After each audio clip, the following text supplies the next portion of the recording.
তো আজকে আমি যে জায়গাটিতে এসেছি সেই জায়গাটি হচ্ছে ফ্যাক্টরি।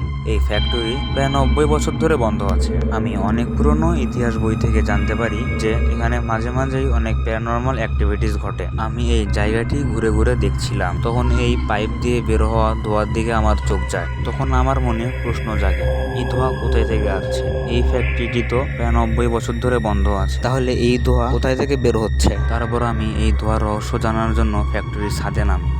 আমি তো একটা কথা বলতে ভুলেই গেছি, এই ফ্যাক্টরির সাথে অনেক আগে মানুষকে ঘুষিয়ে মারা হতো। তারপর আমি ফ্যাক্টরির ভিতরে খুঁজতেছিলাম যে এই রহস্যকর ধোঁয়া কোথায় থেকে বেরোচ্ছে। তারপর আমি বাইরে এসে দেখি এরকম আরো একটি পাইপ আছে, কিন্তু সেই পাইপ দিয়ে কোনো ধোঁয়া বেরোচ্ছে না। কিন্তু এই পাইপ দিয়ে ধোঁয়া বের হওয়ার রহস্য জানার জন্য আমি আবার ফ্যাক্টরির ভিতরে ঢুকি, কিন্তু সেখানে ঢুকে আমি কোনো কিছু জানতে পারি যে এই ধোঁয়া কোথায় থেকে বেরোচ্ছে।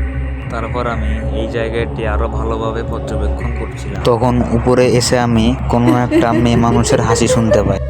তখন আমি সেখান থেকে দ্রুত পালিয়ে যাই।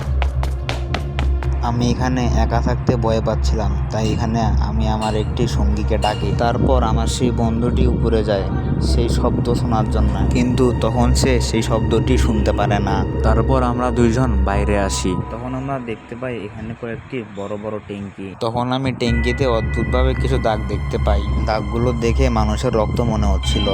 তারপর আমি সবগুলো ট্যাঙ্কিতে একই রকম রক্তের দাগ দেখতে পাই। তারপর আমরা এখান থেকে চলে যাওয়ার জন্য যখন আমাদের গাড়ির কাছে আসি, তখন আমাদের গাড়িটি অদ্ভুতভাবে ফেটে যায়। তখন আমরা দুইজন মনে করি গাড়িটি কোনো যান্ত্রিক সমস্যা থাকার কারণে ফেটে গিয়েছে। তারপর যখন আমরা আমাদের আনা দ্বিতীয় গাড়িটির কাছে যাই, সেই দ্বিতীয় গাড়িটিও অদ্ভুতভাবে ফেটে যায়। তারপর আমরা দুইজন অনেক ভয় পেয়ে যাই এবং সেখান থেকে পালিয়ে যাই। আর এই ভিডিওটি আমার টিকটক আইডি থেকে দেখে থাকলে আমার টিকটক আইডিটি ফলো করবেন এবং ইউটিউব থেকে দেখে থাকলে আমার ইউটিউব চ্যানেলটি সাবস্ক্রাইব করবেন।